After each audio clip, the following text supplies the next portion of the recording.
Apa sih teori leader-member exchange itu? Teori leader-member exchange adalah teori kepemimpinan yang menekankan bahwa pemimpin tidak memperlakukan semua anggota tim dengan cara yang sama. Setiap pemimpin membangun hubungan yang berbeda-beda dengan masing-masing bawahannya. Intinya, kualitas hubungan antara pemimpin dan anggota tim itu tidak selalu setara. Ada yang hubungannya dekat, terbuka, penuh kepercayaan, dan komunikasi. Ada juga yang hubungannya biasa saja, cenderung formal dan terbatas pada urusan kerja. LMX fokus pada kualitas hubungan dua arah, jadi relationship antara pemimpin dan setiap individu dalam tim, bukan hanya gaya hubungan secara umum. Makin baik kualitas hubungan tersebut, biasanya kepercayaan makin tinggi, komunikasi makin lancar, kinerja meningkat, kepuasan kerja juga lebih besar. Yang kedua, ada penyebab terbentuknya perbedaan hubungan di LMX. Kenapa bisa ada perbedaan hubungan antara pemimpin dan juga anggota tim? Beberapa faktor di antara lain. Pertama, ada faktor karakter dan juga kepribadian. Pemimpin cenderung lebih dekat dengan anggota yang memiliki nilai, gaya komunikasi, dan kepribadian yang mirip dengannya. Misalnya, sama-sama terbuka, cepat tanggap, atau punya visi yang sejalan. Yang kedua, ada kinerja dan kompetensi. Anggota yang menunjukkan kinerja tinggi, inisiatif, dan juga tanggung jawab biasanya mendapatkan kepercayaan lebih besar dari pemimpin. Hal ini membuat hubungan mereka lebih kuat. Yang ketiga, ada loyalitas dan juga kepercayaan. Jika anggota tim menunjukkan komitmen dan bisa dipercaya, pemimpin akan lebih nyaman memberikan tugas penting atau integrasi strategis. Yang keempat, ada interaksi awal. Hubungan awal antara pemimpin dan juga anggota sangat berpengaruh. Jika sejak awal sudah terbangun komunikasi yang baik, hubungan jangka panjangnya juga cenderung positif. Yang kelima, ada preferensi pemimpin. Kadang perbedaan hubungan juga dipengaruhi oleh persepsi subjektif pemimpin terhadap para bawahan, baik itu tentang kemampuan, sikap, maupun potensi.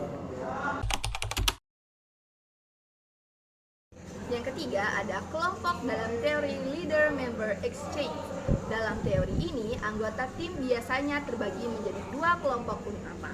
Yang pertama ada in-group, yaitu kelompok ini memiliki hubungan yang dekat dan berkualitas tinggi dengan pemimpin. Ciri-cirinya apa sih? Yang pertama ada mendapatkan kepercayaan yang lebih besar. Yang kedua, sering dilibatkan dalam pengambilan keputusan. Yang ketiga, ada diberi tugas penting atau proyek strategis. Yang keempat, komunikasi lebih terbuka dan informal. Biasanya anggota ini memiliki kinerja baik, proaktif, dan dipercaya oleh pemimpin. Yang kedua, ada outgroup, di mana kelompok ini memiliki hubungan yang lebih formal dan terbatas dengan pemimpin. Ciri-cirinya, yang pertama, interaksi sebatas tugas dan tanggung jawab formal. Yang kedua, jarang dilibatkan dalam keputusan penting. Yang ketiga, pengawasan lebih ketat. Yang keempat, kesempatan berkembang lebih terbatas. Bukan berarti outgroup itu buruk, tetapi kualitas hubungan mereka dengan para pemimpin belum sekuat dari in-group. Selanjutnya kita akan masuk ke tahapan teori leader-member exchange, di mana terdapat 3 tahapan utama. Yang pertama ada role taking atau pengambilan peran. Tahap awal ketika pimpinan dan anggota baru mulai bekerja sama. Pimpinan menilai kemampuan, sikap, dan potensi anggota. Anggota menunjukkan kinerja dan komitmennya. Intinya mereka saling mengamati dan membentuk kesan awal. Yang kedua ada role making atau pembentukan peran, di mana hubungan mulai berkembang, terjadi interaksi yang lebih intens, komunikasi lebih terbuka, dan membentuk kepercayaan. Anggota yang menunjukkan kinerja baik biasanya mendapat tanggung jawab yang lebih besar. Intinya hubungan dibangun berdasarkan kepercayaan dan kontribusi. Ketiga ada routinization atau pemantapan peran, di mana hubungan menjadi stabil dan membentuk pola tetap. Biasanya terdiri dari 2 kelompok, yaitu in-group atau hubungan dekat dan kepercayaan tinggi, dan yang kedua ada out-group atau hubungan lebih formal dan terbatas pada tugas. Kemudian, faktor-faktor penyebab terjadinya teori teori leader member exchange. Yang pertama, kinerja dan kompetensi anggota, di mana anggota yang menunjukkan kemampuan dan hasil kerja baik cenderung memiliki hubungan yang lebih dekat dengan pimpinan. Yang kedua, kepercayaan dan loyalitas, di mana semakin tinggi rasa kepercayaan dan kesetiaan, maka semakin kuat hubungan yang terbentuk. Yang ketiga, ada kualitas komunikasi, di mana komunikasi yang terbuka dan intens mendorong pertukaran yang positif. Yang keempat, ada kesamaan nilai dan sikap, di mana kesamaan visi, tujuan, dan gaya kerja membuat hubungan lebih mudah berkembang. Dan yang terakhir yaitu gaya kepemimpinan. Pimpinan yang suportif dan adil lebih mampu membangun hubungan berkualitas dengan anggota. Dalam teori leader member exchange terdapat dua dampak. Yang pertama ada dampak positif, di mana ide baru dan inovasi membuat pimpinan baru membawa semangat dan cara berpikir yang berbeda. Kemudian meningkatkan inovasi, di mana suasana baru akan membuat tim menjadi lebih semangat. Selanjutnya, regenerasi kepemimpinan, di mana anggota mulai belajar menjadi pemimpin dan lebih memahami tentang tanggung jawab. Kemudian ada dampak negatif, di mana membutuhkan adaptasi. Nah, perlu waktu untuk menyesuaikan diri dengan gaya yang baru. Kemudian potensi konflik, di mana perbedaan visi bisa memicu kesalahpahaman. Dan yang terakhir ada ketidakstabilan sementara, di mana kinerja bisa sedikit menurun di awal masa transisi. Nah, teori leader member exchange juga memiliki beberapa kelebihan. Yang pertama yaitu peningkatan kinerja tim, di mana pertukaran informasi yang berkualitas tinggi akan menghasilkan kolaborasi, inovasi, dan juga pencapaian tujuan yang lebih baik. Kemudian yang kedua, itu ada kepuasan kerja yang lebih baik.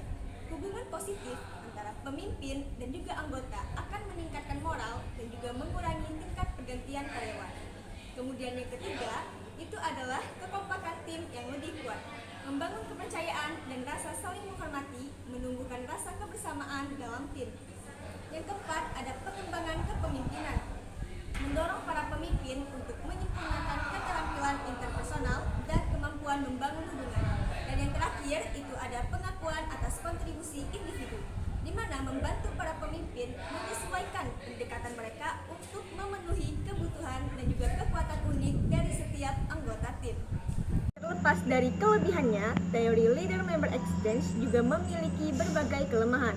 Yang pertama, adanya risiko favoritisme, di mana perbedaan antara kelompok dalam dan juga kelompok luar dapat menyebabkan persepsi bias atau perlakuan tidak adil di antara anggota tim. Yang kedua, kesempatan yang tidak merata. Anggota kelompok luar mungkin merasa dikucilkan dari proyek-proyek penting atau peluang yang pengembangan yang mempengaruhi motivasi dan juga kinerja mereka.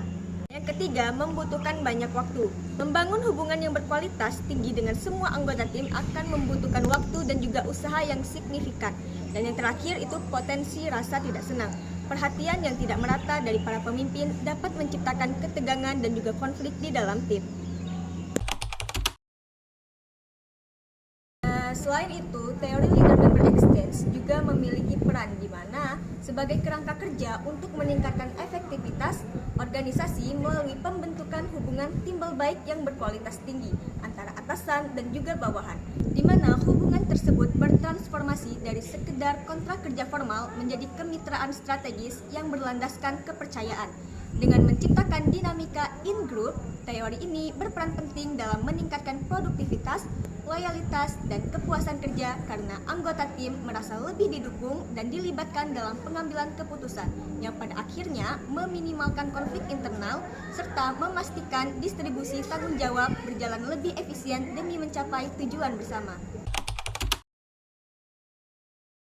Kami akan memberikan satu contoh mengenai leader member exchange. Misalkan, bayangkan manajer bernama Rian memiliki hubungan in-group dengan staf A karena sering berdiskusi mengenai visi jangka panjang, sehingga staf A diberikan otonomi tinggi untuk memimpin subproyek dan mendapatkan bimbingan karir personal yang membuatnya sangat loyal dan produktif. Sebaliknya, Rian memiliki hubungan out-group dengan staf B yang hanya sebatas instruksi formal sesuai kontrak. Staf B hanya mengerjakan tugas rutin tanpa inisiatif tambahan dan merasa dibutuhkan dalam